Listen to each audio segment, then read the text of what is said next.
মানুষের এই তিন প্রকারের দিল, সুস্থ দিল, অসুস্থ দিল, আরেকটি হলো কি দিল? মৃত্যু দিল। সকল প্রকার দিলের একটা চিকিৎসা আল্লাহ কোরআনে করে দিয়েছেন। সুবহানাল্লাহ।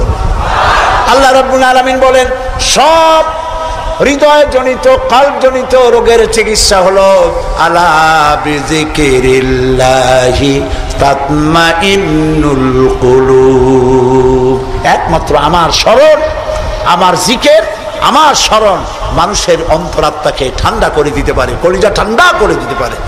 আমার স্মরণে, আমার জিকিরে, আমার পথ অনুসরণে। প্রিয় ভাই সব, হযরত লোকমান তিনি বলছেন, আল্লাহ তাআলা বলছেন, আমি তাকে কি দিয়েছিলাম? জ্ঞান দান করেছিলাম। সেই জ্ঞানের ভিত্তিতে জ্ঞান দিয়েছিলাম এই জন্য যেন তিনি আমার শুকর আদায় করে।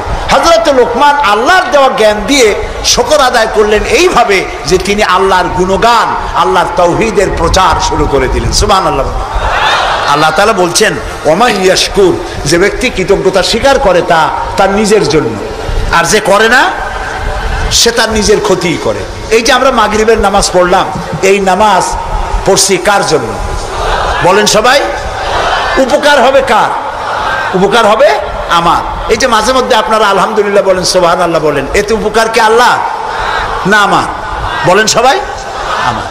তাম পৃথিবীর এটা এই জন্য যে আল্লাহ তাআলা বিরাটত্ব, খুব লক্ষ্য করুন, আল্লাহ তাআলা বিরাটত্ব, মহানত্ব, শ্রেষ্ঠত্ব এবং মর্যাদার যে স্তরে আল্লাহ তাআলা আছেন, আমরা শুকর করে, প্রশংসা করে, সেজদা করে সেই স্তর থেকে 1 ডিগ্রি উপরে উঠাইতে পারবো না। এবং যেখানে তার মর্যাদা আছে, সারা পৃথিবীর সব মানুষ যদি আল্লাহকে অস্বীকার করে, ওই স্তর থেকে 1 ডিগ্রি নিচে নামানো যাবে না, অসম্ভব। এই জন্য কৃতজ্ঞতা যে প্রকাশ করে সে আল্লাহর জন্যই করে। আমরা যদি আল্লাহর জিকির আজগার না করি, আল্লাহর ক্ষমতা শেষ নাকি? বলেন। আল্লাহ রাব্বুল আলামিন বলেন, ইউসাব্বিহু লিল্লাহি মা ফিস সামাওয়াতি ওয়া মা ফিল আরদ। আকাশে যা কিছু আছে, জমিনে যা কিছু আছে, এর মাঝখানে যা কিছু আছে, সব আমার জিকির করছে, আমার তাসবিহ পড়ছে। আপনারা বসন্তকালে গাছের ডালে শোনেন কোকিল পাখি কুহু কুহু করে ডাকতেছে। আল্লাহ রাব্বুল আলামিন বলেন, ওয়ালাকিন লা তাফকাহুনা তাসবিহাহুম। তোমরা ওদের তাসবিহ বোঝো না, তোমরা শোনো কুহু কুহু, আসলে সে ডাকে আল্লাহু আল্লাহু। বউ কথা কও, আছেন একটা পাখি মমন সাইতে নাই, আছে? ছোটবেলা থেকে শুনতেছি বউ কথা কও, বউ কথা কও। ওর বউ এত অভিমান করলো কেন? কথা মোটে কয়ই না। আসলে বউ কথা কও আমরা শুনি, আর আল্লাহ বলছেন, ওয়ালাকিন লা তাফকাহুনা তাসবিহাহুম, ওরা আমার জিকির করছে, তোমরা বোঝো না। মানুষ বুঝবে কেন? মানুষ তো আন্দাজে যা শোনে, শব্দের সাথে আপনি যা মিলাবেন তাই কিন্তু হয় ভাই। যেমন ট্রেন ছাড়ছে, ট্রেন যখন ছাড়লো তো প্রাথমিক আওয়াজ শোনা যায় যাচ্ছি যাব, যাচ্ছি যাব। যখন জোরে চলে তখন শোনা যায় যাচ্ছি যাব, যাচ্ছি যাব, এরকম শোনা যায়, ঠিক না? শব্দের সাথে এরকম যা মিলাবেন তাই হবে। এক ব্রিটিশ নাগরিক নাকি আসছিল বাংলাদেশে, আসে দেখে জমিনে চাষ করতেছে এক লোক দুপুরবেলা। তো তারে গিয়ে ব্রিটিশ নাগরিক জিজ্ঞেস করতেছে, ইংলিশ বেটা, হাউ ডু ইউ ডু? তো কৃষক বলতেছে, আমার বুঝি খাইয়ে খেয়ে কাম নাই, এখন তোমার সাথে আমি এই চাষ ছাড়িয়ে দিয়ে হাডুডু খেলবো, এটা কথা হইলো নাকি? মানে শব্দের সাথে মানুষ যা মিলাইতে চায় তাই মেলে। আল্লাহ তাআলা বলছেন, তোমরা যা শুনতে পাও, পাখিগুলি তার কলকাকলিতে, বাতাস তার শনশন রবে, নদীগুলি তার কুলু কুলু নাদে, পাতাগুলি তার মর্মর শব্দে, যত আওয়াজ শুনতে পাও এগুলি সব নিছক আওয়াজ নয়, সবগুলির ভিতর থেকে আমার জিকির, আমার তাসবিহ হতেছে আল্লাহু আল্লাহু আল্লাহু আল্লাহু। হযরত লোকমান বলেন, আল্লাহ তাআলা শোনাচ্ছেন লোকমানের কথা, وَإِذْ قَالَ لُقْمَانُ لِابْنِهِ وَهُوَ يَعِظُهُ يَا بُنَيَّ لَا تُشْرِكْ بِاللَّهِ স্মরণ করো সেই সময়ের কথা যখন লোকমান তার ছেলেকে ডেকে বলছেন, ইয়া বুনাইয়া, হে আমার কলিজার টুকরা সন্তান। আপনারা কি শুনতেছেন? আমার সাথে থাকুন, তাহলে বুঝতে সুবিধা হবে। হযরতে লোকমান বলছেন, ইয়া বুনাইয়া, ও আমার কলিজার টুকরা সন্তান। ওলামারা জানেন যে এখানে হওয়া উচিত ছিল ইয়া এবনি, ইয়া এবনি, ও আমার ছেলে, কিন্তু আল্লাহ তাআলা শোনাচ্ছেন লোকমান ডেকে বলেছি ইয়া বুনাইয়া, আমার ছেলে, ওইভাবে না বলে তিনি বললেন কি ইয়া বুনাইয়া। বুনাইয়া মানে কি? বুনাইয়া শব্দ এটা হলো তাসগীর করা হয়েছে। এটা বলা হলো হে আমার কলিজার টুকরা, নয়নের পুতুলি, বাবা ধন, সোনামণি। সুবহানাল্লাহ বলেন। দাওয়াতের এটি হলো টেকনিক। আপনি যখন ইসলামের দাওয়াত দিবেন তখন আপনাকে দাওয়াত দিতে হবে মিষ্টি ভাবে। আল্লাহ শিখাই দিয়েছেন, উদউ ইলা সাবিলি রাব্বিকা বিল হিকমাতি ওয়াল মাউইজাতিল হাসানা। উত্তম ভাবে, মিষ্টি করে, সুন্দর করে, বৈজ্ঞানিক পন্থায় সুন্দর সুন্দর কথা দিয়া মানুষকে আমার পথে ডাকো। আল্লাহ তাআলা বলছেন, সুবহানাল্লাহ। এই জন্য আপনি মেজাজ খারাপ করলে পারবেন না। যে চোরের কাশি রোগ হয় আর যে পীরের মেজাজ খারাপ, এ দুইজন ব্যবসায় ভালো করতে পারবে না। পীরের যদি মেজাজ খারাপ বেশি হয়, মুরিদ একটাও পাবে না। আর যদি চোরের কাশি রোগ হয়, চুরি করতে গিয়ে পিটান খাওয়া ছাড়া পথ নেই। তা আপনি দিনের দাওয়াত দিবেন, আপনার মেজাজ ভালো হইতে হবে। দাওয়াত দিবেন মিষ্টি করে। রাসূলুল্লাহর কথাটাই দেখেন, আগেই কোন সুবহানাল্লাহ। আল্লাহ রাব্বুল আলামিন বলেন, ফাবিমা রাহমাতিম মিনাল্লাহি লিনতা লাহুম ওয়ালাউ কুনতা ফাজ্জান গালিদাল কলবি লানফাদ্দু মিন হাওলিক। হে রাসূল, হে রাসূল, আপনার প্রতি আল্লাহর করুণা হচ্ছে এই যে আল্লাহ তাআলা আপনার দিলটাকে নরম করে দিয়েছেন। সুবহানাল্লাহ। আপনার কাছে যেই আসে সিমেন্টেড হয়ে যায়, কেউ ছিটকে পড়ে না আপনার ব্যবহারের কারণে। রাসূলের ব্যবহার, সুবহানাল্লাহ বলে, সুবহানাল্লাহ। কি ব্যবহার! মসজিদে নববীতে এক বদবী এসে পেশাব করেছে মসজিদে নববীর মধ্যে। আচ্ছা কোন তো, এই মোমেন শাহীতে মসজিদের মধ্যে না, মসজিদের বাইরে দাঁড়াইয়া দেওয়ালের উপরে যদি কেউ পেশাব করে, আপনি কি করবেন? কর জি, বুঝতে পারছি আপনারা কি করবেন। চেহারা দেখি বোঝা যায় আপনারা কি করতে পারেন। মসজিদের ভেতরে পেশাব করতেছে রাসূলের সামনে। সাহাবায়ে কেরামদের চোখ মোটা হয়ে গেছে, ভাবখানা এই রাসূল পারমিশন দেন আর জম্মের মতো পেশাব করাই দেই। রাসূলুল্লাহ বললেন, না না, বাধা দিও না, তাহলে সে অসুস্থ হয়ে যেতে পারে। তার সবটা আনলোড হতে দাও। সবটা শেষ হইল, রাসূলুল্লাহ তাকে কাছে ডাকলেন, ডেকে বললেন, তুমি যে কামটা করলা, তুমি কি জানো এটা কি? কয় না, তা জানি না। তিনি বললেন, এটা হলো মসজিদ, আমরা এখানে আল্লাহর সেজদা দেই। তোমার যখন এই কাজের দরকার হবে তখন বাইরে গিয়ে করবা। তোমাদের উপাসনালয় আছে না? কয় যে আছে। তো সেইখানে যদি এই কাম কেউ করে তাহলে তোমার কেমন লাগবে? এই কাজটা আর কখনো করবা না। লোকটি বলল, আমি তো শুনেছিলাম আপনি বাদশাহ, তা আমি এখন বুঝলাম আপনি বাদশাহ না। বাদশাহ হইলে যে কাম আমি করছি এতে তো আমার কল্লা এতক্ষণ গড়াগড়ি যাইতো। আপনি তো বাদশাহ না, আপনি অবশ্যই অবশ্যই আল্লাহর নবী, কোনো সন্দেহ নাই আমার মনের মধ্যে। এই ছিল রাসূলের ব্যবহার। রাসূলুল্লাহ সাহাবীদের দিকে তাকায় বললেন, ইন্নামা বুইসতুম মুয়াসসিরিন। ও সাহাবীরা, আল্লাহ তোমাদেরকে পাঠাইছেন মানুষের কাছে দ্বীনকে সহজ করার জন্য, কঠিন করার জন্য নয়। রাসূলুল্লাহ যখন দাওয়াতের লোক পাঠাতেন বলতেন, ইয়াসসিরু ওয়ালা তুআসসিরু। মানুষকে সহজ করে দ্বীন বুঝাও, কঠিন করে বুঝাইও না। বাশশিরু ওয়ালা তুনাফিরু। বেহেশতের খবর দিয়া মানুষকে দ্বীনের পথে ডাকো। জাহান্নাম জাহান্নাম, এটা করলে জাহান্নাম, সেটা করলে জাহান্নাম। জাহান্নামের ভয় দেখিয়ে মানুষকে দ্বীনের রাস্তা থেকে সরিয়ে দিও না। সুবহানাল্লাহ। এই ছিল রাসূলের ব্যবহার। তাই মানুষকে দাওয়াত দেওয়ার সময় টেকনিকটা, লোকমানের দাওয়াত ছেলের প্রতি আল্লাহ কত পছন্দ করেছেন। তিনি ডেকে বলছেন, ইয়া বুনাইয়া, ও আমার কলিজার টুকরা, আমার বাবা। আপনি নিজে আছে না মোমেন শাহীতে এমন বখাটে ছেলে, মাথায় উল্লুকের মতো চুল, হাতে ভাল্লুকের মতো নখ, গলায় সোনার চেন, এরকম মোমেন শাহীতে নাও থাকতে পারে। কিছু পোলাপান আছে মাথায় চুল টুল রেখে একটা কেমন কেমন ভাব, তারপরে গলায় মোটা সোনার চেন। পৌষ মাসের শীতেও সামনের 2-3টে বোতাম খুলে থই, লোকেরা যেন বোঝে উনি একখান কিছু ঝুলাইছে। এইরকম ছেলেকে যদি আপনি তো রাগ করে আছেন, ছেলে আপনার কথা শোনে না, যদি ভাত খাওয়ার সময় ডাকেন, সোনামণি, বাবা, কলিজার টুকরা, নয়নের পুতুলি আব্বু একটু কাছে আয়। আরে ও যত বড় খারাপ হোক আপনার পায়ের কাছে চলে আসবে, আপনি ওর কপালে একটা চুমা দেন, ওর গালে একটা চুমা দেন। আব্বু এই যে তুমি জামা কাপড় পরছো এগুলো মাইকেল জ্যাকসনের জন্য শোভা পায়, তুমি রসুলের উম্মত, মুসলমান মায়ের পেটে আসছো, এটা তোমার জন্য শোভা পায় না আব্বু, এই কামটা তুমি করো না, আমার অসম্মান হয় সমাজে। এই কথা বললে হাজার রাত ও শোনার চাইতে আপনার এই মধুর ডাকে আপনার ছেলেকে হেদায়েত হতে পারে। হযরতে লোকমান এইটা শিখাইছেন, ইয়া বুনাইয়া, ও আমার কলিজার টুকরা সন্তান। নসিহত শুনে মনে হয় যে ছেলে খুব ছোট, কিন্তু আসলে ছোট না। ছোট ছেলের এত বড় নসিহত করা যায় না। নসিহতের গুরুত্ব বুঝে বোঝা যায় ছেলে ছোট না ছেলে বড়, কিন্তু ডেকেছেন তিনি সোনামণি বলে। যেমন আমাদের দেশে খোকা আছে, গেদা আছে। আমাদের বরিশালে পিরোজপুরে বাচ্চা ছেলেদেরকে আদর করে ডাকে গেদা, আর বেশি আদর করলে কয় গেদু। মোমেন সাহিত্যে কি কয়?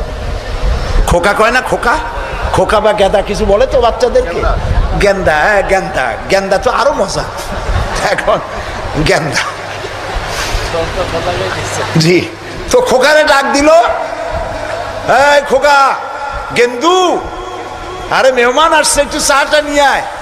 মেহমান মনে করে গেন্দু বুঝি খুব ছোট, গেদা খুব ছোট। গেদা যখন চা নিয়ে আসলো দেখা গেল গেদা শুধু ছোটই না, শুধু নিজে গেদা না, কয়েক গেদার বাপও। হযরতে লোকমান ছেলেকে আবেগ ভরা মন দিয়ে ডাকতেছেন, ইয়া বুনাইয়া, ও আমার কলিজার টুকরা সন্তান, শোনো, লা তুশরিক বিল্লাহ, আল্লাহর সাথে কাউকে শরীক স্থাপন করো না। জোরে বলেন সুবহানাল্লাহ। প্রথম দাওয়া। আমার উচিত ছিল আমার সন্তানকে এই কথা শেখানো যায়, আল্লাহর সাথে শরীক করবা না। ইন্না শিরকা লা যুলমুন আযীম, শিরক হচ্ছে মস্ত বড় জুলম। কে বলেছেন? জুলুম কারে বলে? ওলামারা বুঝবেন। জুলম বলা হয় ওয়াদউস শাই ফি গায়রি মুহাল্লি, যেখানে যে জিনিস রাখার নয় সেইখানে সেই জিনিস রাখার নাম জুলম। যেমন এই টুপি রাখার জায়গা কোথায়? মাথায়। যদি হাঁটুর উপরে থুই তাহলে টুপির উপরে কি করা হলো? জুলুম করা হলো। নৌকা রাখার জায়গা কোথায় বলেন? সেটা যদি রাস্তার উপরে টানায় থই তাহলে নৌকার উপরে কি করা হয়? জুলুম করা হয়। যে জিনিস যেখানে রাখার ওটা সেখানে রাখতে হবে, উল্টা করলে কি হবে? জুলুম হবে। হযরতে লোকমান বলছেন, ইন্না শিরকা লা যুলমুন আযীম, শিরক হচ্ছে মস্ত বড় জুলম। তাহলে শিরকটা কি? শিরক হলো আল্লাহর কাছে যেসব সাহায্য পাওয়া যায় ওই সব সাহায্য অন্যের কাছে চাওয়া যাবে না। সাহায্য, ওয়াইজা সাআলতা ফাসআলিল্লাহ ওয়াইজা ইসতাআনতা ফাসতাইন বিল্লাহ, ক্বালা নবী সাল্লাল্লাহু আলাইহি ওয়াসাল্লাম। নবী করিম সাল্লাল্লাহু আলাইহি ওয়াসাল্লাম বলেছেন, কিছু চাইতে হলে কার কাছে চাও? অন্যের কাছে চাইলে কি হবে? শিরক হবে। কোনটা একটু বোঝেন, আপনারা বিরক্ত হচ্ছেন না তো? নিতান্ত পেশাব পায়খানার বেগ না হলে মানুষের মধ্য দিয়ে হাঁটবেন না, একটু বলে নিলাম। আমি আপনাদেরকে কাউকে কষ্ট দিতে চাই না। নিতান্ত প্রচন্ড পেশাব পায়খানার চাপ না হলে মানুষের মধ্য দিয়ে হাঁটা ঠিক না। মুসলমানদেরকে কষ্ট দেওয়াও কবিরা গুনার শামিল। তো আল্লাহ তাআলার সঙ্গে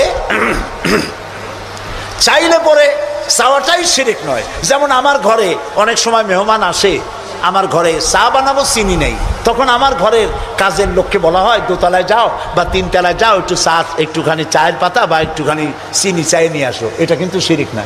আমি বাড়ি বানাইতেছি, টাকায় কুলাইতে পারছি না, আমি দেলোয়ার হোসেন খান দুলু ভাইকে বললাম, ভাই আমরা তো পার্লামেন্টে একসাথে থাকি, আমি তো টাকায় কুলাইতে পারতেছি না, আমার 10 লাখ টাকা দেন। এটা শিরক না।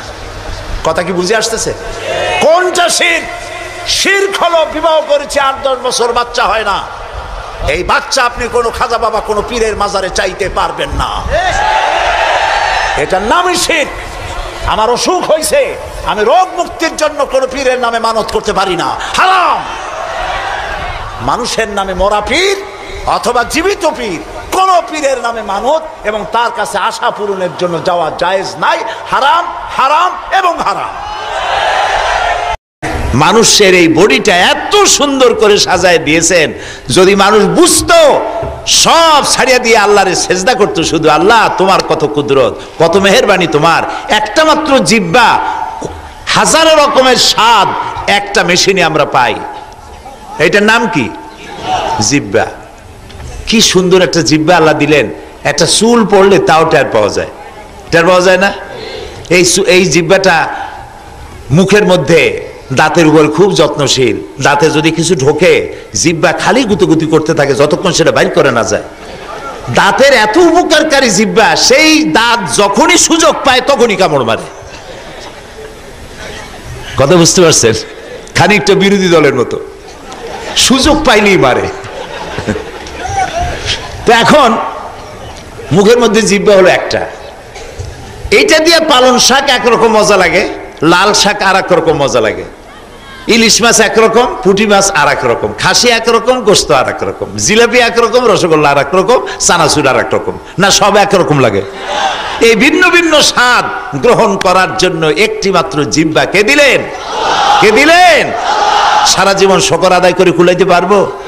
দুইটা চোখ, এই দুটি চোখের মধ্যে আল্লাহ যে রেটিনা দিয়েছেন, যে পাওয়ার দিয়েছেন, এই চোখ দিয়া সব রং দেখি, একটা মেশিনে সব রং দেখি।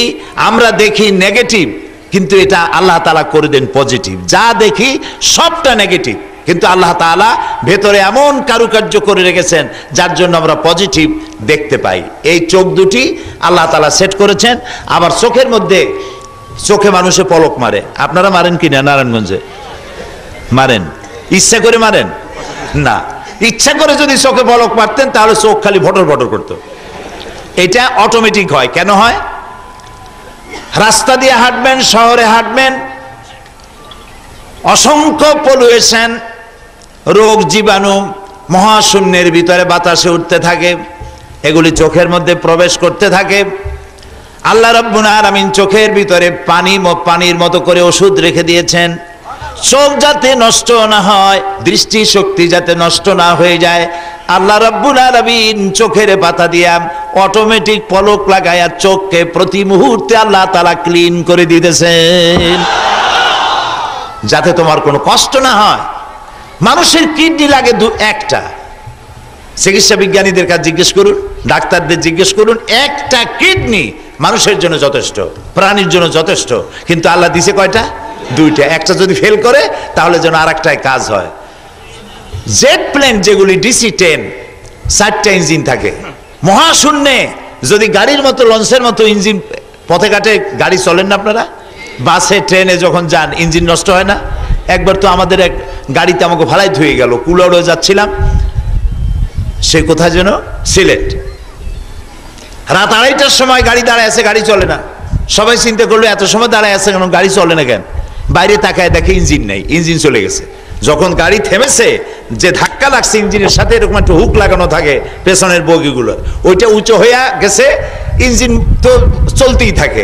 গাড়িতে ছেড়ে দিয়েছে, ইঞ্জিন চলে গেছে আর এক স্টেশনে, যাই দেখে তার পিছনে বগি একটাও নেই। তা আবার ফিরে আসছে, ফিরে এসে আমাদের নিয়ে গেল, আল্লাহ বাঁচাইল। তো আল্লাহ রাব্বুল আলামিন মানুষের এই শরীরটাকে কিভাবে তৈরি করেছেন এই কোরআন শরীফে সব বলে দেওয়া আছে। সুবহানাল্লাহ।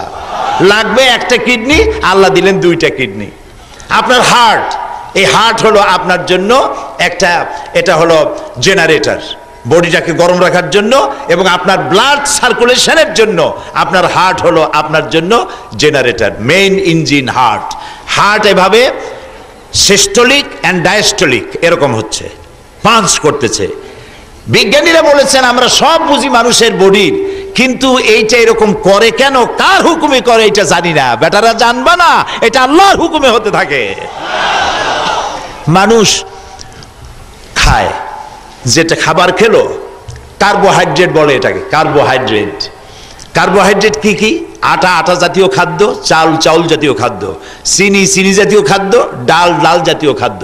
এই 4 প্রকার খাদ্যকে বলা হয় কার্বোহাইড্রেট। এই কার্বোহাইড্রেট খাইলে পরে মানুষ এর ভিতরে সুগার থাকে, আর এগুলি যখন মানুষ বেশি খায়, চর্বি খায়, গোস্ত খায়। আমাদের তো অভ্যাস, গরু কিনতে গেলে সিনার গোস্ত কিনতে হবে একেবারে হলুদ রঙের, যাতে খুব বেশি চর্বি থাকে, এই চর্বিগুলো খাইলো।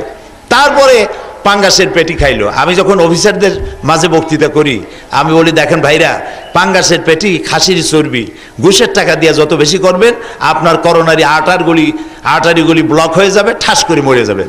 তার থেকে হালাল পয়সা দিয়ে কাসকি মাছ খান, পুঁটি মাছ খান, কচু শাক খান, 100% ক্যালোরি, স্বাস্থ্য ভালো থাকবে, হঠাৎ করে হার্ট অ্যাটাক করে মরবেন না।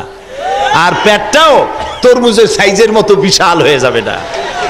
কি পেট এক একজনের দেখবেন, ঘরের মধ্যে ঢুকতে গেলে নিজের আগে ঢোকা লাগে না, পেটের ধাক্কায় দরজা খোলা সারা।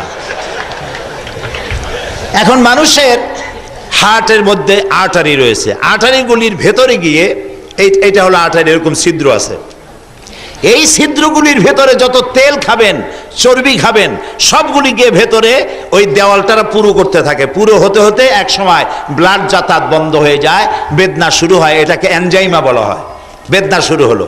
এখন কতটা নষ্ট হয়েছে তা দেখার জন্য এনজিওগ্রাম করতে হবে। এনজিওগ্রাম করে ডাক্তাররা ডিসিশন নেবে কতটা ব্লক হয়েছে, এখন তার বাইপাস অপারেশন করতে হবে কিনা। বাইপাস অপারেশন করার জন্য বুকটাকে ফাড়বে, ফাড়িয়া কলিজাটাকে বের করে কলিজার ভিতর থেকে ওই রগগুলো বের করবে। এখন ওই রগ, যে রগটা নষ্ট হয়েছে সেটা ফালাই দিয়া এখন এটাকে চালু করবে কেমনে দেখেন। আল্লাহ রাব্বুল আলামিন মানুষের হাতের ভেতরে আর তার রানের ভিতরে, পায়ের ভিতরে স্পায়ার পার্টস হিসেবে কতগুলি রগ আলাদা করে রেখে দিয়েছেন। মানুষের যদি হার্ট বাইপাস অপারেশন করা লাগে, খারাপটা ফেলে দিয়ে হাতের থেকে পা থেকে বের করে ওই রগ কলিজার ভিতরে লাগাই দিয়া ডাক্তাররা আবার তার প্রাণ সঞ্চার চালু করে দেয়। এই হচ্ছে আমার আল্লাহ। এই হচ্ছে কে? আমার আল্লাহ। আল্লাহকে কেউ বলে নাই যে আমার এখানে আর একটা আলাদা তার দিয়ে দাও। সুবহানাল্লাহ, সুবহানাল্লাহ। কি সুন্দর করে মানুষকে আল্লাহ তৈরি করেছেন। রক্ত, শরীরটা যাতে গরম থাকে সেই জন্য রক্তগুলি মাথা থেকে শুরু করে পা পর্যন্ত অসংখ্য নার্ভ সিস্টেম আল্লাহ চালু করেছেন। বিজ্ঞানীরা বলেছেন মানুষের শরীরের সমস্ত রগগুলি যদি ছিঁড়ে ছিঁড়ে এরকম করে সাজানো হয় তাহলে 1 একর জমিন লাগবে সাজায় রাখতে। এতগুলি রগ আল্লাহ দিয়েছেন। প্রিয় ভাই সব, আমার উদ্দেশ্য এই নয় যে আমি আপনাদেরকে স্বাস্থ্য বিজ্ঞান শিখাবো, সেটা নয়। আল্লাহ যে বিজ্ঞানময় সেইটা বুঝাবার জন্য এই কথাটা বলছি। আল্লাহ তাআলা কোরআন শরীফে বলেছেন, আফালা ইয়ানজুরুনা ইলাল ইবিলি কাইফা খুলিকাত। আছে না কোরআন শরীফে? এই বেটারা দেখো না যে আমি উট বানাইছি কেমনে। দেখেন আল্লাহ তাআলা মানুষ বানাইছেন। এই যে আল্লাহর আইন চাই, আল্লাহর আইন চাই বলে বেড়ে যারা বোমা মারতেছে তারা বলে আল্লাহর আইন চাই। কি বলে? আল্লাহর আইন চাই। তা আল্লাহর আইন চাই ভালো কথা, মানুষ মারো কেন? জজ একটা মারলো না ঝালকাঠিতে, ওইটা ধরা পড়লো। মামুন তার নাম, বাড়ির রাজশাহী, বোমা মারতে গেছে ঝালকাঠি। এখন ওখানে গিয়ে বোমা মারছে, ধরা পড়েছে। জিজ্ঞেস করছে পুলিশ, তুমি মানুষ মারছো কেন? জজ মারছো কেন? বলছে সে তো আল্লাহর আইন চালু করে না, সে তো মানুষের আইন দিয়ে বিচার করে, সেই জন্য মারছি। তা তুমি যদি এখন মরে যাও, কয় যে আমি শহীদ হব। আরে বেটা তুই শহীদ হবি, তুই তো জাহান্নামে যাবি, তো মানুষ খুন করছো। আল্লাহ তাআলা কোরআন শরীফে পরিষ্কার বলে দিয়েছেন, মান কাতালা মুমিনান মুতাআম্মিদান ফাজাযাউহু জাহান্নাম। যে ব্যক্তি মানুষ হত্যা করবে তার জায়গা কোথায়? জোরে বলেন, জাহান্নাম। তুই তো মানুষ হত্যা করেছিস। ও আল্লাহর আইন চায়। আচ্ছা আল্লাহর আইনটা কি? বাংলাদেশের সবগুলি জজ মারি ফেলাই দিলে আল্লাহর আইন চালু হবে? হবে। আর জজেরা কি আইন তৈরি করে? কথা বুঝে কইন, জজেরা আইন তৈরি করে না। জজেরা কি করে? বিচারকরা আইন প্রয়োগ করে, আইন প্রয়োগ করে। আইন তৈরি হয় কোথায়? অ্যাডভোকেট আবুল কালাম সাহেব আর আমরা যেখানে বসি, সেটা কোন জায়গা? কন্ত বুদ্ধি করে পার্লামেন্ট, ওইখানে আইন তৈরি হয়। ব্রিটিশ আইন তৈরি করেছে, সে আইন আমাদের দেশে রয়ে গেছে।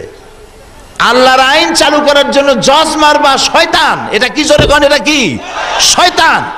আল্লাহর আইন প্রয়োগ করার জন্য মানুষ মারা লাগবে কেমনে? আল্লাহর আইন কেমনে চালু করতে হয় সেটা বুঝাইছেন দুনিয়াবাসীকে। আল্লাহ কাদের দিয়ে বুঝাইছেন কোন তো? নবীদের দিয়ে। বলেন সুবহানাল্লাহ। নবীরা বোমা মারছে, কাউকে হত্যা করেছে, কাউকে গুলি করছে, কিচ্ছু করেন নাই। আল্লাহর আইনটা কি? কোনো কঠিন বিষয় নয়। আল্লাহর আইন কি? আল্লাহর আইন হলো নামাজ পড়ো, রোজা রাখো, হজ করো, যাকাত দাও, চুরি করো না, ডাকাতি করো না, জেনা করো না, আইল ঠেলো না, বদমাশি করো না, ওজনে কম দিও না, খাদ্যে ভেজাল দিও না। এই তো আল্লাহর আইন। এই আইনটা, এই আইনের জন্য মানুষ মারতে হবে কেন? সে কথা পরে আসতেছি। কারা মারতেছে, কেন মারতেছে এবং ইন্ধন যোগায় কারা, এটা শোনা লাগবে কিনা? এটা শোনা লাগবে কিনা? আমাদের অ্যাডভোকেট আবুল কালাম সাহেব মাননীয় সংসদ সদস্যের আরো 4-5টা প্রোগ্রাম আছে, উনি আমার থেকেও বিজি, তো ওনার জন্য দোয়া করেন, ওনার জন্য দোয়া করেন আল্লাহ তাআলা এই ধরনের ভালো মানুষ যেন আবারও নিয়ে আসেন। সবাই বলেন আমিন। যারা মানুষের খেদমত করে, মানুষের সেবা করে, আল্লাহ যেন, ওনার আব্বাও এমপি ছিলেন, উনিও এমপি, একাধিকবার এমপি হয়েছেন। কয়বার হয়েছেন? 3বার। আলহামদুলিল্লাহ। আপনারা সৎ পাত্রে আপনারা ভোট দিয়েছেন, আল্লাহ তাআলা তাকে যোগ্যতার সাথে আপনাদের খেদমতের তৌফিক দিন, আমরা বলি আমিন। প্রিয় ভাই সব, তো আল্লাহ তাআলা যে কোরআন দিলেন, এই কোরআন দিয়েছেন এই জন্য যাতে করে মানুষেরা আল্লাহর দেওয়া বিধানকে বুঝতে পারে যে আল্লাহর বিধানটা কি। এবার শুনুন, আলিফ লাম রা কিতাবুন আনজালনাহু ইলাইকা লিতুখরিজান নাসা মিনাজ যুলুমাতি ইলান নূর। আল্লাহ তাআলা বলেন আলিফ লাম রা কিতাবুন আনজালনাহু ইলাইকা, আমি তোমার কাছে একখানা, আপনার কাছে একখানা কিতাব নাজিল করেছি। এই কিতাবটা এই জন্য দিলাম, লিতুখরিজান নাসা, যাতে করে আপনি মানব মণ্ডলীকে বের করে আনতে পারেন, কিসের থেকে? মিনাজ জুলুমাতে ইলান নূর, অন্ধকার থেকে আলোর দিকে আনতে পারেন, সেই জন্য আমি এই কোরআন শরীফ নাজিল করেছি। সুবহানাল্লাহ। রাসূল পাক সাল্লাল্লাহু আলাইহি সাল্লাম এই কোরআন মানুষের কাছে নিয়ে আসলেন, আর তিনি মানুষকে প্রথমেই তেলাওয়াত করে শোনাইতে লাগলেন, মানুষকে বুঝাইতে লাগলেন কোরআন কি। এই জিনিসটা বুঝানো, মানুষকে বুঝাতে শুরু করলেন, তাওহীদের কথা শোনালেন, ইনসাফের কথা শোনালেন, মানুষকে তাওহীদ, রিসালাত, আখিরাত, এই কথাগুলি আল্লাহ তাআলা তাকে দিয়ে মানুষের সামনে পেশ করালেন। যার কারণে মক্কার 13 বছরের মধ্যে, মক্কি জিন্দেগির 13 বছর ধরে নবী করিম সাল্লাল্লাহু আলাইহি ওয়াসাল্লাম যে কথাগুলি বললেন, ওইটার উদ্দেশ্য ছিল ওই আলোকে একটি সমাজ তৈরি করা, যেখানে চুরি থাকবে না, ডাকাতি থাকবে না, জেনা থাকবে না, বদমাশি থাকবে না, সুন্দর একটি দেশ প্রতিষ্ঠার জন্য আল্লাহ তাআলা তাকে সুযোগ করে দিলেন। এখন তাকে হিজরত করতে হবে, একটি নতুন জায়গায় গিয়ে দিন প্রতিষ্ঠা করতে হবে, আল্লাহর আইন চালু করতে হবে।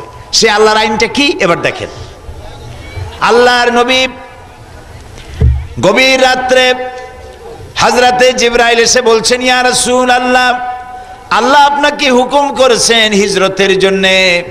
নবীজি ঘুমের থেকে জেগে হযরত আলীকে ডেকে বললেন, আলী, আমার বিছানার উপরে শুয়ে থাকো, কাফেরেরা আমাকে হত্যা করার জন্য এসেছে, তোমরা আমার বিছানায় শুয়ে থাকো, আমার চাদর মুড়ি দিয়ে শুয়ে থাকো, আমি মদিনায় চললাম। হযরত আলী বলেন, ইয়া রাসূলুল্লাহ, আপনার বিছানার উপরে আপনার চাদরটা মুড়ি দিয়ে আমি শুয়ে থাকব, সকালবেলায় কাফের বেঈমানেরা আমাকে আপনার বিছানায়, আমাকে মুহাম্মদ সাল্লাল্লাহু আলাইহি ওয়াসাল্লাম মনে করে আমাকে তারা কোপায় কোপায় টুকরা টুকরা করে বিদায় করে দেবে, আমার মনে কোনো দুঃখ থাকবে না, আমার মনের ভিতরে তৃপ্তি এটাই হবে যে আমি আল্লাহর নবীর জীবনের বিনিময়ে আর আমি আলী আমার জীবন দিতে পেরেছি, এটা আমার জীবনের তৃপ্তি হবে।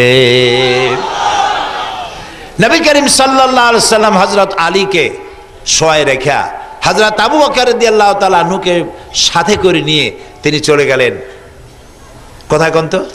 মদিনায়। কয়দিন সময় লাগলো? 13 দিন। খাইয়া না খাইয়া, উটের পিঠে, ঘোড়ার পিঠে উঠা দিনের বেলায় বিশ্রাম নিতেন, রাতের বেলায় চলতেন। 13 দিন সময় লাগলো। মদিনায় পৌঁছে গেলেন, মদিনায় গিয়ে মসজিদ প্রতিষ্ঠা করলেন এবং কোরআনের আইন চালু করার জন্য একটি রাষ্ট্রের ঘোষণা দিলেন। এবার কোরআনের আইন চালু হয়ে গেল, আল্লাহর আইন চালু হলো। আল্লাহর আইন চালু হয়ে কি হয়েছে লক্ষ্য করেন, বুঝতে চেষ্টা করেন কি বোঝানো হচ্ছে। মদিনায় গিয়ে রাসূলুল্লাহ প্রেসিডেন্ট হলেন। বলেন তো কি হলেন? রাষ্ট্রপতি। তিনি এবার আইন দিলেন। আইন দেওয়ার জন্য সংবিধান দরকার। সংবিধানের নাম কি? কোরআন শরীফ। এই আইন যখন চালু হলো, চুরি বন্ধ হয়ে গেল। কেন চুরি বন্ধ হলো? কেন মানুষ চুরি করে? কেন কন্ত? পেটের জ্বালায়। ঠিক বুঝতে পেরেছেন, পেটের জ্বালায় চুরি করে, ডাকাতি করে। ইসলাম এসেই মানুষকে খাবারের নিশ্চয়তা দিল। সুবহানাল্লাহ বলেন। রাসূলুল্লাহ বলেছেন প্রত্যেকটি মানুষের জন্য, মুসলমান বলেন নাই শুধু, প্রত্যেকটি মানুষের জন্য ফান্ডামেন্টাল রাইটস, তার 5টি অধিকার আছে, মৌলিক অধিকার। কয়টা অধিকার? 5টি। গোনেন আপনি। খাদ্য, বস্ত্র, শিক্ষা, চিকিৎসা, আরটা কি? বাসস্থান। মুখস্থ আছে হাদিস। এটা কি হাদিস? এটা কি হাদিস? তিরমিজি শরীফের হাদিস। রাসূলুল্লাহ বলেছেন। এগুলো তো আজকে নেতারা নতুন নতুন কথা বলতেছে, এই কথা তো রাসূলুল্লাহ আগে বলে রাখছেন। প্রত্যেকটি মানুষের এই 5টি মৌলিক অধিকারকে কনফার্ম করতে হবে, গ্যারান্টি দিতে হবে সরকারের। রাসূলুল্লাহ সরকার গঠন করলেন, 5টি জিনিসের গ্যারান্টি দিয়ে দিলেন। বৃদ্ধদেরকে ভাতা দিলেন, যে মায়ের সন্তান হয়েছে তাকে ভাতা দিলেন, যুবকদের বেকার ভাতা দিলেন। এখন চুরি আর থাকার কথা? চুরি আর থাকবে? চুরি নাই, ডাকাতি নাই, জেনা নাই, ব্যভিচার নাই, দরজা, সবাই দরজা খুলে ঘুমাবার সুযোগ পেল। সুবহানাল্লাহ, দরজা খুলে ঘুমাবার সুযোগ পেয়েছে। নবী করিম সাল্লাল্লাহু আলাইহি সাল্লামের শেষ সময় সূরা নাজিল হলো সূরা নাসর। আল্লাহ তাআলা বলেন, ইযা জাআ নাসরুল্লাহি ওয়াল ফাত ওয়া রাআইতান নাসা ইয়াদখুলুনা ফি দীনিল্লাহি আফওয়াজা। যখন আল্লাহর পক্ষ থেকে মদদ আসবে, বিজয় আসবে, দেখতে পাবে দলে দলে লোকেরা ইসলামের মধ্যে প্রবেশ করছে। সুবহানাল্লাহ। এটা কি? এটা হলো কাফেররা মনে করছিল মুহাম্মদ সাল্লাল্লাহু আলাইহি ওয়াসাল্লাম আমাদের দুশমন, আমাদের মূর্তি ভাঙবে, আমাদেরকে আমাদের পূজা করতে দেবে না, আমাদের ধর্মকর্ম পালন করতে দিবে না, এইটা তাদের ধারণা ছিল। কিন্তু তারা দেখলো মুহাম্মদ সাল্লাল্লাহু আলাইহি ওয়াসাল্লাম মদিনায় এসে ইহুদিদের সাথে, খ্রিস্টানদের সাথে এগ্রিমেন্ট করেছেন, চুক্তি করেছেন। সুবহানাল্লাহ কবেন না? এদের সাথে শান্তি চুক্তি করলেন তিনি। এবং এরপরে মানুষের খাওয়া পড়া, শিক্ষা, চিকিৎসা, বাসস্থানের গ্যারান্টি দিয়ে দিলেন। লোকেরা ভাবলো যে আমরা খামোখাই তো এই লোকটার সাথে বিরোধিতা করেছি, উনি তো আমাদের শত্রু না, উনি তো সমাজকে সুন্দর করেছেন। যে মেয়ে লোকের, যে নারীর কোনো ইজ্জত ছিল না, নারী মানেই হলো ভোগের সামগ্রী, আর নারী কন্যা জন্মগ্রহণ করার সাথে সাথে পাথর মেরে ফেলতো, মাটির নিচে পুঁতে রাখতো, এই জ্বালা যন্ত্রণা দিত, মেরে ফেলায় দিত। আছে না কোরআন শরীফে? সেই নারীগুলিকে সম্মান দিলেন রাসূলুল্লাহ। কত সম্মান দিলেন! রাসূলুল্লাহ বলছেন, একটা ঘরে যদি কন্যা সন্তান পয়দা হয়, সেখানে রহমতের ফেরেশতা নাজিল হয়ে যায়। আর আমাদের দেশে কিছু লোক আছে, বউ যদি বারবার মেয়ে হয়, শেষ পর্যন্ত বউটারে তালাক দিয়ে দেয়। আচ্ছা কোন, বারবার যদি মেয়ে হয় সেজন্য কি বউ দায়ী?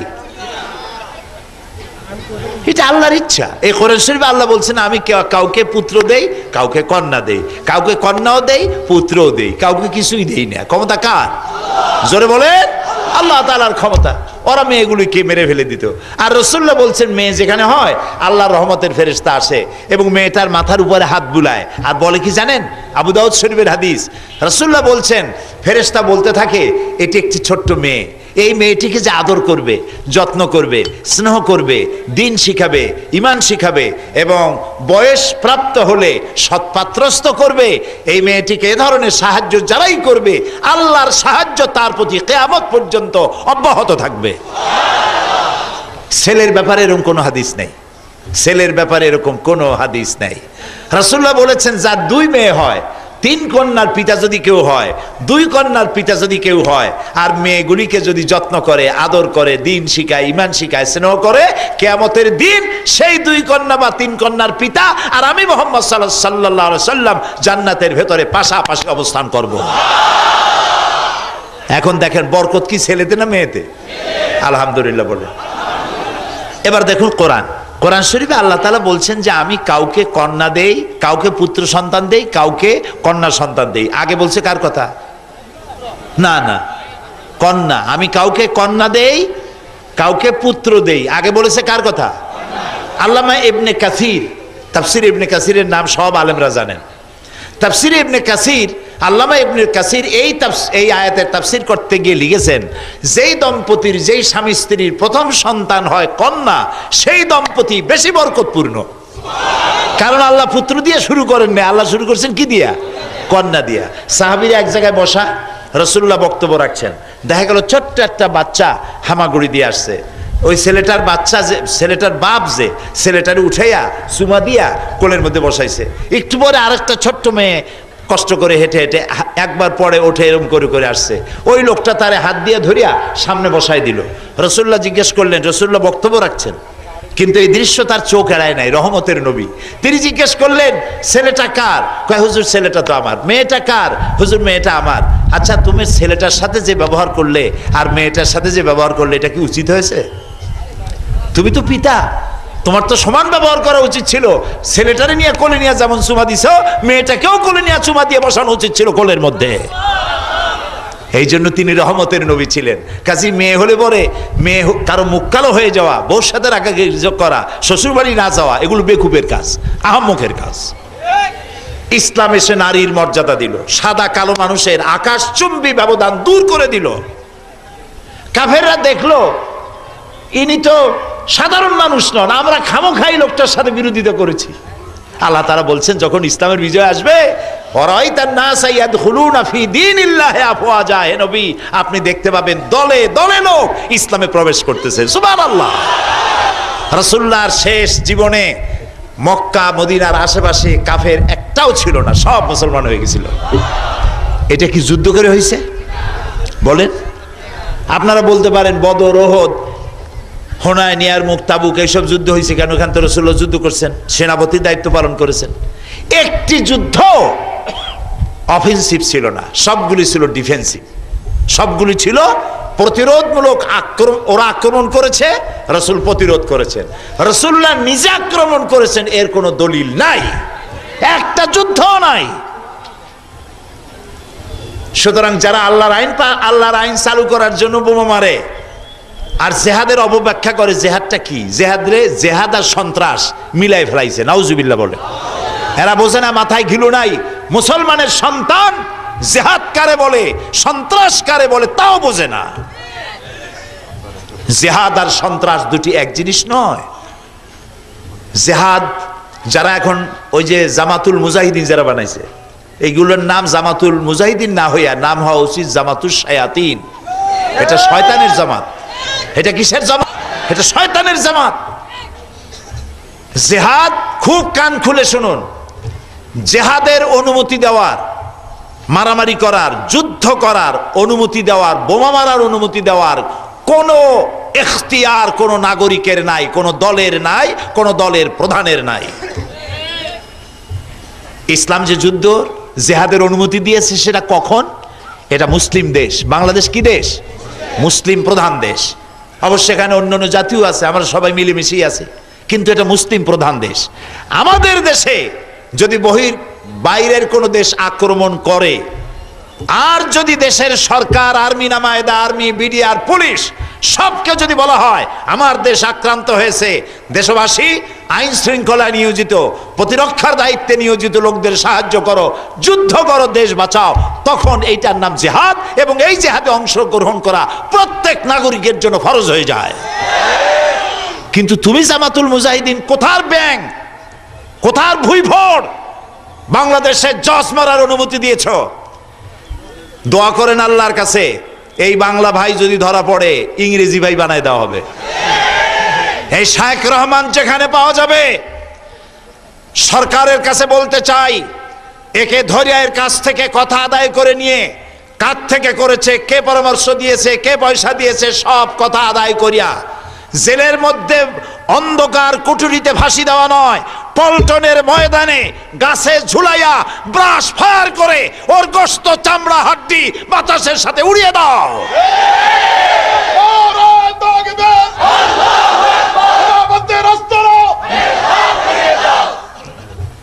এই জিহাদের অনুমতি ও বোমা মারার অধিকার কোন দলের নাই, কোন ব্যক্তির নাই। রাষ্ট্রের উপরে যখন আঘাত আসবে তখন, যেমন 1971 সনে এদেশে মুক্তিযুদ্ধ হয়েছিল, পাকিস্তান এই দেশের উপরে অর্থনৈতিক এবং রাজনৈতিক নিপীড়ন, নিষ্পেষণ চালিয়েছিল। সেই নির্যাতন থেকে বাঁচার জন্য এই দেশের লোকেরা যুদ্ধ করেছিল। সেই যুদ্ধে যারা মারা গেছে, সব শহীদ হয়েছে, আল্লাহ তাদেরকে জান্নাত নসিব করে দিন। এটার নাম যুদ্ধ, এটার নাম জিহাদ। আল্লাহর আইন চালু করার জন্য তুমি বোমা মারবা, কে এখতিয়ার দিয়েছে বোমা মারার? সুতরাং এই বোমা যারা মারছে আল্লাহর আইনের নামে, তারা মানুষ না, তারা জানোয়ার। তারা কি? জানোয়ার। দেখেন অবস্থা, চট্টগ্রামে কর্মরত পুলিশ মারা গেল, শুনতেছেন কথা? আইনজীবী মারা গেল, যে মারলো তারে ধরে ফেললো পুলিশ, তারে ধরে সে পানি চাইছে, তার হাত পা উড়ে গেছে, হাত পাও নাই, পানি চেয়েছে। পানি চাইলে পরে একজন পানি এনে দিয়েছে, বাম হাতে গ্লাসটা দিয়েছে, নাও খাও। ও বলছে যে তুমি বাম হাতে পানি দিলা কেন আমারে? তুই মুসলমান? কয় যে মুসলমান। তো বাম হাতে দিলা কেন? ডান হাতে দাও, বাম হাতের পানি আমি খাই না। আশ্চর্য কথা, তুমি মানুষ খুন করে আসছো আর বাম হাতের পানি তালাশ করো? তুমি তো জাহান্নামে যাবা। কোরআন এবং হাদিস স্পষ্ট, যত মানুষ বোমায় আহত হয়ে মারা গেছে, যারা বোমা মেরেছে, যারা পয়সা দিয়েছে, বুদ্ধি দিয়েছে, সাহস দিয়েছে, সবগুলো জাহান্নামে যাবে, কোরআন বলছে।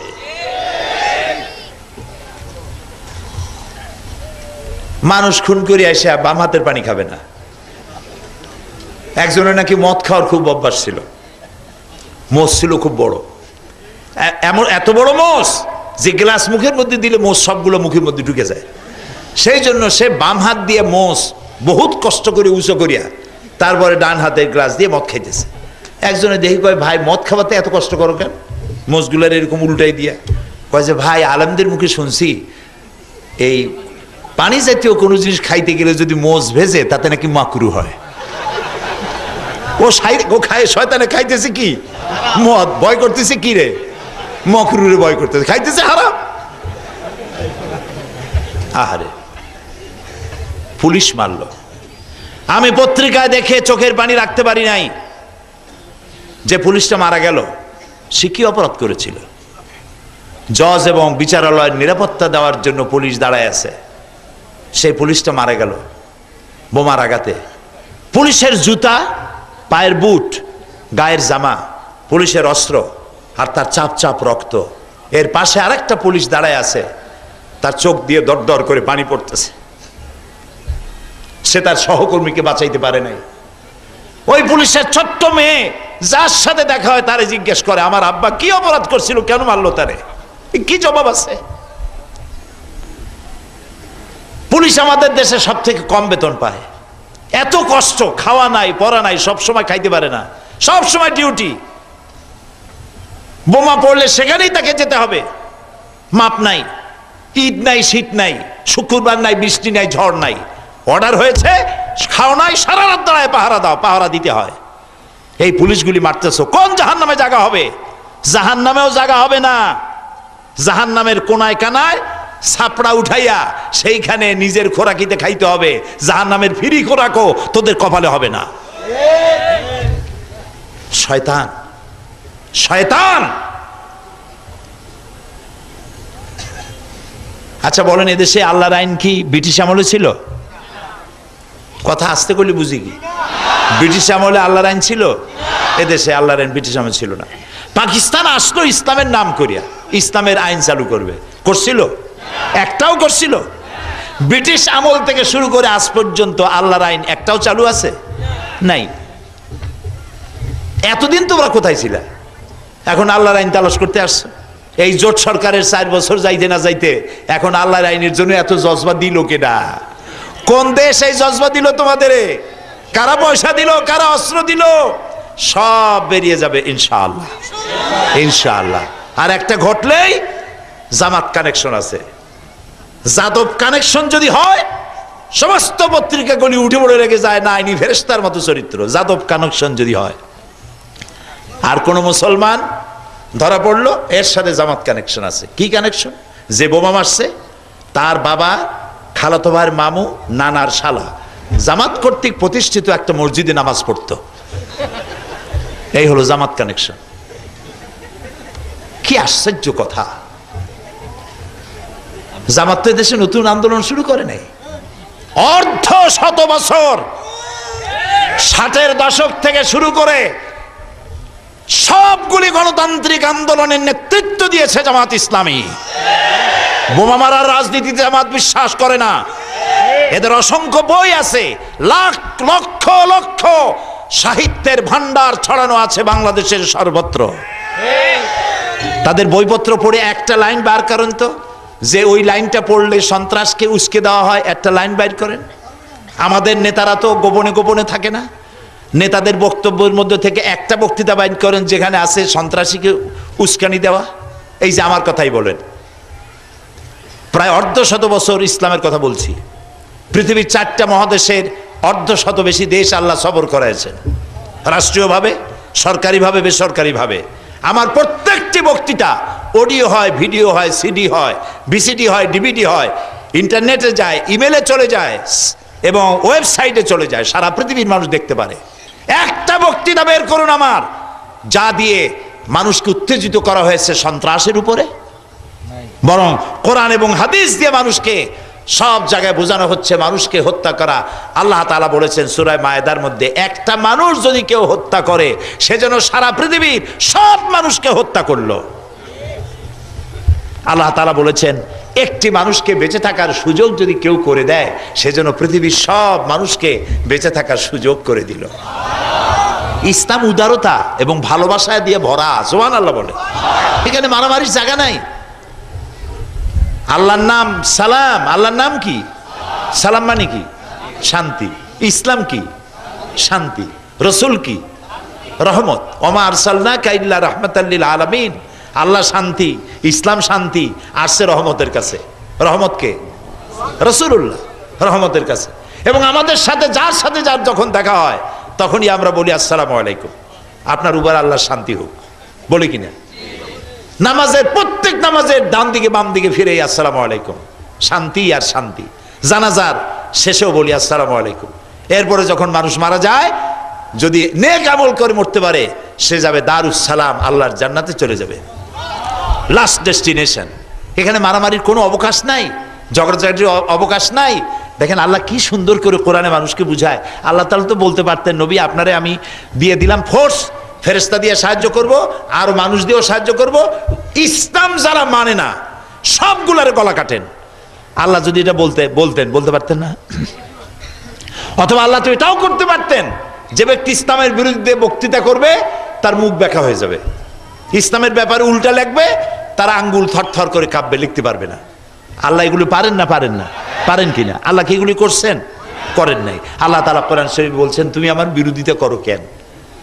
কাইফা তাকফুরুনা বিল্লাহ, আল্লাহর সাথে কেমনে না ফরমানি করো, অথচ তুমি মৃত্যু ছিলে, আমি তোমারে জিন্দা করছি, তোমারে চোখ দিয়েছি, নাক দিয়েছি, মুখ দিয়েছি, খাবার জন্য জমিনে ধান দিয়েছি, আকাশ থেকে বৃষ্টি দিছি, পানি দিছি, ফসল দিছি, সব দিছি।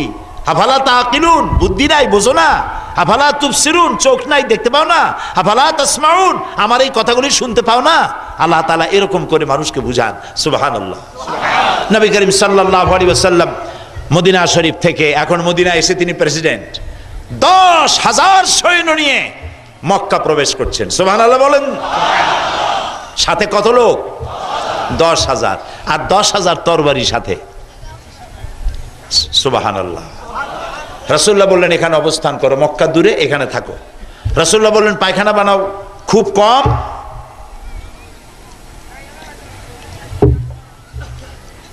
আর কি বানাও বেশি? ও তা তো জানা আছে আপনাদের। যুদ্ধ হচ্ছে একটা কৌশল, প্রতিপক্ষকে চোখের মধ্যে ধাঁধা লাগায় দেওয়া, নিজের শক্তি সম্পর্কে বুঝতে না দেওয়া, এটি ধাঁধা লাগানো। চুলা বানাও বেশি, পায়খানা বানাও কম। আবু সুফিয়ান শুনলো মুহাম্মদ সাল্লাল্লাহু আলাইহি ওয়াসাল্লাম বহুত লোকজন নিয়ে আসছে, মক্কা দখল করবেন। আবু সুফিয়ান রাতের বেলায় গোয়েন্দা বিভাগ পাঠাই দিল, আচ্ছা দেখে আসতো কত লোক আসছে, গুনি আসো।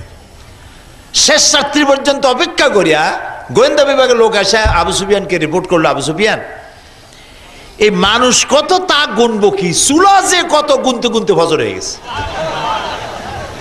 আবু সুফিয়ান খুব বেটা বেকুব, পাঠাইলাম মানুষ গুনতেও গেছে, চুলা গুনতে। এখন রাসূলুল্লাহ বলছেন পায়খানা বানাবা কম। সকালবেলায় এই কাম কার না লাগে, যাইতেই হবে, ন্যাচারাল কল। বাঘও ভয় পায় না, সিংহ ভয় পায় না, ডাক আসলে যাওয়াই লাগবে। এখন সকালবেলা ওই কাম করতে গেছে। রাসূলুল্লাহ বল 10,000 মানুষ, পায়খানা বানাবা খুবই কম। এখন এক এক পায়খানার সামনে বিরাট বিরাট কিউ, বড় বড় লাইন। বেলা উঠে যায় প্রায়, ওরা সব ঘুরে এসে বলছে আবু সুফিয়ান মানুষ গুনবো কি, এক এক পায়খানার সামনে যে লাইন, সেই লাইন গুনতে গুনতে 8টা বেজে গেছে। ভয়তে চলে আসছে, যদি দেখে তাহলে মেরে ফেলে নাকি। আবু সুফিয়ান খুব গালাগালি করলো, লুক পাঠাইলাম, রাত্রে পাঠাইলাম চুলো গুনি আসলো, সকালে পাঠাইলাম পায়খানা গুনি আসছি। এরপরে বললো তোদের দিয়ে হবে না, আমি নিচে যাব। নিচে গিয়া পাহাড়ের এক কোনায় গিয়ে দাঁড়ায় দেখতেছে 10,000 মানুষ। সুবহানাল্লাহ, গুনতে তো পারে নাই। 10,000 লোক এক জায়গায় হলে চারটিখানি কথা না। 1000-এ যদি মিছিল করে নারায়ণগঞ্জে, আপনি বলবেন যে 1000-500 তো হবেই। মানুষ একটু দেখে বেশি, বোঝে কম, দেখে বেশি। এরপরে আবু সুফিয়ান তাকায় দেখতেছে গলা টলা শুকায় গেছে, যাইস তো আর উপায় নেই। এর মধ্যে হযরত আব্বাস রাদিয়াল্লাহু তাআলা আনহুর সঙ্গে দেখা। আবু সুফিয়ান বলছে, আব্বাস, তোমার ভাইয়ের ছেলে বাহ, বড় বাচ্চা হয়ে গেছে তো। মক্কা শরীফ দিয়ে রাত্রে আত্মগোপন করে চলে গেছিলেন, বড় বাচ্চা হয়ে গেছে, অনেক লোক সাথে করে নিয়ে আসছে। হযরত আব্বাস বলেন, আবু সুফিয়ান, তোমার চক্ষু তোমাকে প্রতারণা করছে, তোমার চোখ তোমাকে ধোঁকা দিতেছে, ভালো করে তাকায় দেখো, এর নাম বাদশাহী নয়, এর নাম হলো নবুয়ত। এর নাম যদি বাদশাহী হতো, এতক্ষণ তোমাদের মাথা তোমার দেহের উপরে থাকতে পারতো না। এর নাম বাদশাহী নয়, এর নাম নবুয়ত। নবী করিম সাল্লাল্লাহু আলাইহি সাল্লাম ফজরের নামাজ আদায় করে সকলকে বললেন, চলো এবার মক্কা দখল করি, কিন্তু কোনো গাছ কাটবে না, বৃদ্ধ, শিশু, অসুস্থ, মেয়ে লোক, এদের গায়ে হাত দিবা না, আমার পারমিশন ছাড়া কাউকে গ্রেফতার করবে না। সাহাবীরা ঘিরে ফেলেছেন, সব হারাম শরীফের মধ্যে জড়ো হয়ে গেছে। খাব্বাবরে যারা মেরেছে, খুবাইবরে যারা মেরেছে, আম্মারকে যারা মেরেছে, সুমাইয়াকে যারা মেরেছে, সব কাফেরের নেতারা থরথর করে কাঁপছে। আজ কলিজা তার জায়গায় নেই। কলিজা আসছে কোথায়? গলার কাছে। রাসূলুল্লাহ তাকায় দেখছেন, সব কাঁপতেছে এরকম। আজকে রাসূলুল্লাহর অর্ডার দেওয়ার দরকার নাই। রাসূলুল্লাহ যদি শুধু বলেন, চোখের ইশারা দেন, নেতাগুলার কল্লা মাটিতে গড়াগড়ি করবে। নবীজি জিজ্ঞেস করলেন, হে কুরাইশের নেতারা, আজকে তোমরা আমার কাছে কি ধরনের ব্যবহার আশা করো? চিন্তা করতেছেন কি ব্যবহার আশা করো? সকলের জবান বন্ধ। একজন বলল সাহস করে, মুহাম্মদ সাল্লাল্লাহু আলাইহি সাল্লাম একজন উত্তম ভাই এবং একজন উত্তম ভ্রাতুষ্পুত্রের কাছ থেকে যে ধরনের ব্যবহার আশা করা যায়, ঠিক সেই ধরনের ব্যবহার আপনার কাছে আমরা আশা করি। আল্লাহর নবী বলেন, তোমাদের ব্যাপারে আমি সিদ্ধান্ত নিয়ে ফেলেছি। তোমাদের ব্যাপারে আমার চূড়ান্ত সিদ্ধান্ত হলো এটাই, লা তাসরিবা আলাইকুমুল ইয়াউম। তোমাদের বিরুদ্ধে আজকে আমার এই কলিজার মধ্যে কোনো ক্ষোভ নাই, বিদ্বেষ নাই। আমি তোমাদের সকলকে আল্লাহর হস্তে মাফ করে দিলাম। আমি আবু সুফিয়ানকে ক্ষমা করলাম, আবু সুফিয়ানের বাড়িতে যারা আশ্রয় নেবে তাদেরকেও ক্ষমা করলাম। এই হলো ইসলাম। ইসলামে মারামারির জায়গা নাই, সন্ত্রাসের জায়গা নাই। সেই জন্য সকলকে সতর্ক হতে হবে, চোখ কান খোলা রাখতে হবে। কাজ করতেছে কারা, আর বদনাম দেওয়া হচ্ছে কাদেরকে? এগুলো অর্ধশিক্ষিত, অশিক্ষিত এই বোমা যারা মারতে গেছে এদেরকে আমরা খবর পেয়েছি। মা বাপ থেকে 1.5-2 বছর আলাদা করে রাখা হয়েছে। ভাইয়ের যত্ন নাই, বোনের আদর নাই, বন্ধুর সঙ্গ নাই, মা বাপের দয়া মায়ের সাথে নাই। মা বাপকে বোঝানো হচ্ছে গরিব তো, তাদের টাকা দেওয়া হচ্ছে, আর বলা হচ্ছে তাদেরকে উচ্চ শিক্ষা দেব এবং ইসলামের মুজাহিদ বানায় দেব। আপনারা নিশ্চিন্ত থাকেন। এদেরকে এইভাবে রেখে তাদেরকে কোরআন এবং হাদিসকে ভুল বুঝায়া মানুষ হত্যার জন্য সমাজের বিরুদ্ধে তাদেরকে ফেরসাস করে, হিংস্র করে তাদেরকে ময়দানে ছেড়ে দেওয়া হচ্ছে। আর এই বোমাবাজি হামলা তারা শুরু করেছে আল্লাহর আইন চালু করার জন্য। মিথ্যা। আল্লাহর আইন চালুর জন্য বোমাবাজির দরকার নাই। গতকাল বাংলাদেশের 2.5 লক্ষ থেকে 3 লক্ষ মসজিদের ইমামরা খুতবায় কোরআন এবং হাদিস দিয়ে বুঝাইছেন। আলহামদুলিল্লাহ। মূল বিষয়টা কি? মূল বিষয় হলো ইসলামকে বদনাম করা, টুপির বদনাম করা, দাড়ির বদনাম করা। আর এই কাজগুলো কয় যে সরকার করতেছে। আশ্চর্য কথা, কোন পাগল সরকার আছে এরকম মাথা খারাপ সরকার যে শেষ বছর আসিয়া মানুষের বোমা মারবে? ছাগলেও করে এরকম, পাগল তো দূরের কথা। সুতরাং এইগুলি করে ইসলামের বদনাম করা বিশ্বব্যাপী কারা করছে তাদের নাম বলার দরকার নাই। মানুষের বুঝ টুজ আগের চাইতে কমে নাই, বরং বুঝ বাড়ছে। ঠিক কিনা? ক্ষমতা ছাড়ো, ক্ষমতা ছাড়ো, ক্ষমতা ছাড়িয়ে দাও, পদত্যাগ করলেই বোমা হামলা বন্ধ হবে। তাহলে কি বোঝা যায়? যারা এগুলি বলতেছে তারাই করতেছে। বোমা বন্ধ হবে, পদত্যাগ করলেই বোমা বন্ধ হবে, তাহলে কি বোঝা যায়?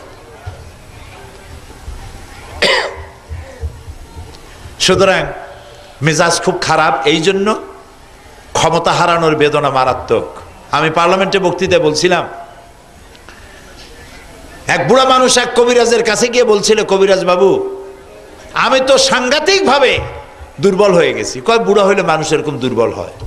কয় আমি তো আগের মতো চোখে দেখি না। কয় বুড়া হইলে এরকম হয়। আগের মতো শুনিও না। কয় বুড়া হইলে এরকম হয়। আশ্চর্য কথা, আমি তো খাইয়া হজম করতে পারি না। কয় বুড়া হইলে এরকম হয়। লোকটা কয় আসলাম আমি ওষুধ নিতে, আর সে কয় কি রাগ হয়ে দিছে এক থাপ্পড় কবিরাজের গালে। কবিরাজ কয় চাচা মিয়া এত আমি রাগ করবো না, কারণ বুড়া হইলে মেজাজ এইরকমই খারাপ হয়। ক্ষমতা হারানোর বেদনায়, শুধু বেদনা না, উন্মাদনায় গোটা দেশকে জাহান্নামের দিকে নিয়ে যাওয়ার প্রচেষ্টা চলছে, ষড়যন্ত্র চলছে।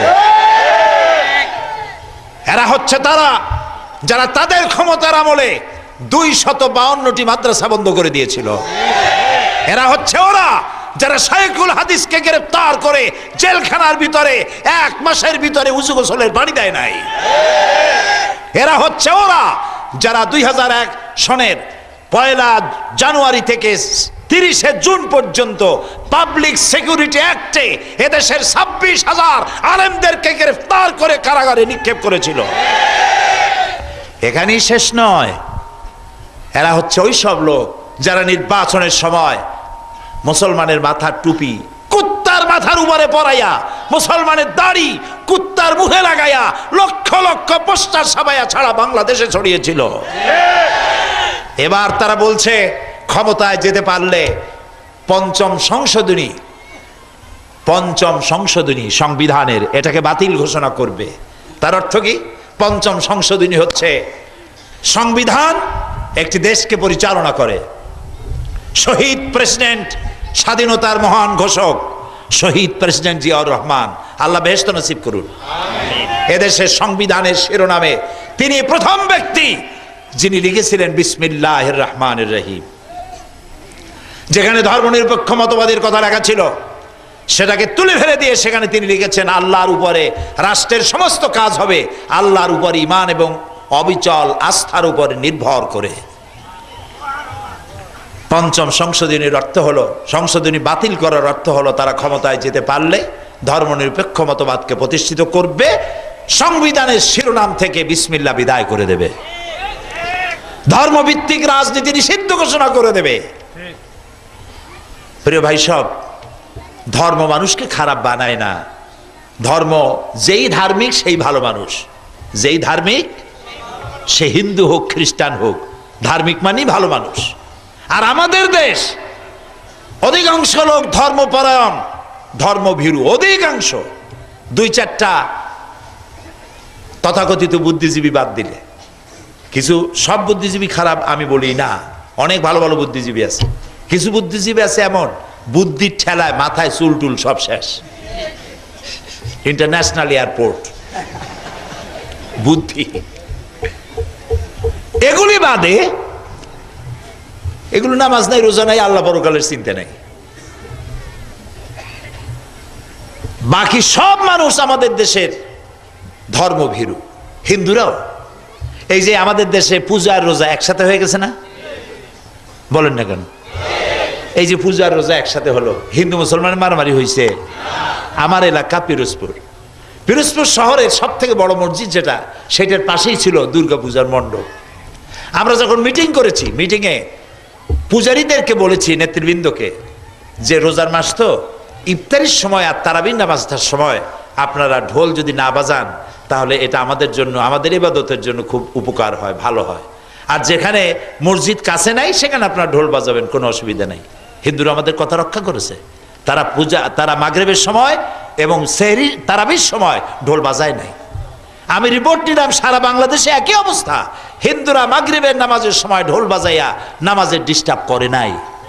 আমরা ধন্যবাদ জানাই হিন্দুদেরকে। আমাদের যখন কেউ মারা যায়, প্রতিবেশী হিন্দু আছে বহুত, আমাদেরকে দেখতে আসে, আমাদের সাথে শোক পালন করে, আমাদের বিয়ে হলে তারা অনুষ্ঠানে আসে, আমাদের ঈদের দিনে আমাদের পায়াস, আমাদের সিন্নি, আমাদের সিমাই, এতে তারা শরিক হয়। আবার ওদের পূজার সময় আমাদের যুবক পোলাপানেরা দেখতে যায়, ওদেরকেও মরলে আমরা শোক জানাতে যাই। সুতরাং এখানে হিন্দু মুসলমানের সাম্প্রদায়িক সম্প্রীতি নাই। আছে কোন দেশে সেটার নাম শুনতে চাই। শুধু বদনাম, সাম্প্রদায়িক সম্প্রীতি শেষ, হিন্দু মারিয়া সব বললে ভারত পাঠায় দিছে। এই বন্দরে জিজ্ঞেস করি, বন্দর এলাকায় হিন্দু আছে না? নারায়ণগঞ্জে হিন্দু আছে না? কয়টা হিন্দু পিঠে আপনারা পাঠাইছেন? কয়টা মন্দির ভাঙছেন? কয়টা দুর্গার হাত ভেঙেছেন? মিথ্যেবাদী, 100% মিথ্যেবাদী ওরা, যারা বাংলাদেশের সাম্প্রদায়িক সম্প্রীতি নাই বলে দেশে আর বিদেশে চিল্লায় উন্মাদের মতো। আলহামদুলিল্লাহ, আমাদের দেশের হিন্দু, মুসলমান, খ্রিস্টান, বৌদ্ধ সাম্প্রদায়িক সম্প্রীতি নিয়ে আমরা বসবাস করছি। আলহামদুলিল্লাহ, এখানে অশান্তি নাই। আলেমরা তাদের সম্মানের সাথে আছে, মসজিদ মাদ্রাসাগুলি চালু আছে, সরকার মসজিদ মাদ্রাসায় সহযোগিতা করছে, ফাজিল কামেলের মান দিয়ে দেবে, এবং সমস্ত মসজিদগুলির ইমাম এবং মুয়াজ্জিনদেরকে সার্ভিস রুল চালু করা হবে ইনশাআল্লাহ। এখানে একটি মাদ্রাসা আছে, এই মাদ্রাসাটিতে তারাই বিশাল প্যান্ডেল করে মাহফিল আয়োজন করেছেন। আমরা দোয়া করবো আল্লাহর কাছে, আল্লাহ তাআলা এই মাদ্রাসা কবুল করো, সবাই বলেন আমিন। তারা বিভিন্ন জায়গায় ড্রাম রেখেছে, আপনারা কিছু সাহায্য করে যাবেন, আমি নিজেও কিছু সাহায্য করব, আপনারাও সাহায্য করবেন। যাওয়ার সময় কিছু অবশ্যই দিবেন, রাজি আছেন তো? দিবেন তো সবাই? কারা কারা দেবেন দেখি তো একটু আমার সাথে। আলহামদুলিল্লাহ, এখন কিন্তু বান্দা পড়ে গেছেন, না দিয়ে যাবেন না, আল্লাহর হস্তে যা পারেন তাই দিবেন। কোথায় দিবেন? মাদ্রাসায়। মাদ্রাসায় ছেলেবেলেগুলি দিন শিখবে, ইমান শিখবে। এই মাদ্রাসায় যাতে ছেলেবেলে মানুষ না দিতে পারে, টুপি না দিতে পারে, দাড়ি না রাখতে পারে, মানুষের উপরে, মানুষের মধ্যে ইসলাম সম্পর্কে, মাদ্রাসা সম্পর্কে ঘৃণা জন্মাবার জন্য এক বিশাল শয়তানি শক্তি এই কাজগুলি করে যাচ্ছে। সুতরাং এগুলি যেন মনে থাকে। আর প্রত্যেক মসজিদে, প্রত্যেক জুমায় বোমার বিরুদ্ধে বক্তব্য রাখবেন, যেগুলি ইসলাম সমর্থন করে না। যারা বোমা মেরে মানুষ মারে তারা এক কথায় মানুষ না, এগুলো শয়তান। বলেন এগুলো কি? শয়তান। আল্লাহুম্মা আমিন। আল্লাহুম্মা আমিন। রব্বানা যালামনা আনফুসানা ওয়া ইল্লাম তাগফির লানা ওয়া তারহামনা লানাকুনান্না মিনাল খাসিরিন। হায় আল্লাহ তাআলা, হাজার হাজার মুসলমান নরনারী এই দ্বীপ্রহরের সময় তোমার দরবারে গুনার বোঝা মাথায় নিয়ে হাত তুলেছি। মেহেরবানি করে আমাদের জিন্দেগির গুনাহ খাতাকে মাফ করে দাও। হে আল্লাহ তাআলা, আমাদের মা বাপ মুরব্বী যারা কবরে শুয়ে আছে, কবরগুলিকে জান্নাতের টুকরায় পরিণত করে দাও রব্বুল আলামিন। যে মাদ্রাসায় মাহফিলের আয়োজন করলো, আল্লাহ এই মাদ্রাসা কবুল করো। হে আল্লাহ তাআলা, তাম পৃথিবীতে মুসলমানেরা আজ বড়ই বিপদে আছে। আল্লাহ তাআলা, যত জায়গায় মুসলমানেরা বিপদে, তুমি তাদেরকে সাহায্য করো। আল্লাহ তাআলা, এবার আমাদের প্রিয় জন্মভূমি বাংলাদেশের জন্য দোয়া করি। আল্লাহ, তুমি দয়া করে আমাদের এই বাংলাদেশকে তুমি হেফাজত করো। হ্যাঁ আল্লাহ তাআলা, এটা বিজয়ের মাস, 9 মাসের যুদ্ধের পরে এই মাসেই তুমি এই 56,000 বর্গমাইলের দেশটাকে মুক্ত করে দিয়েছিলে। আল্লাহ, যারা জীবন দিয়েছেন এই যুদ্ধে, আল্লাহ তুমি তাদের শাহাদাত মঞ্জুর করে নাও রব্বুল আলামিন।